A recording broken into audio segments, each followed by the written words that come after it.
শরীরের গরমে কোনো কিছু করা ঠিক না, টাকার গরমেও কোনো কিছু করা ঠিক না, চাকরির গরমেও কোনো কিছু করা ঠিক না। হঠাৎ করে আল্লাহ একদিন এমন এক ধ্বংসের মধ্যে ফালবো, কানতে কানতে জীবনটাই যাব,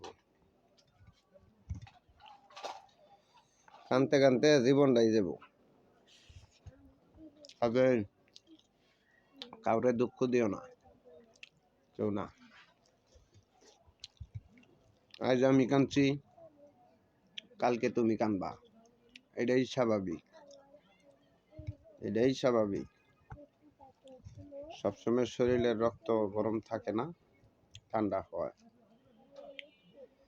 কথাগুলা মাথার মধ্যে সবাই ভেন্টে ঢুকাইয়েন।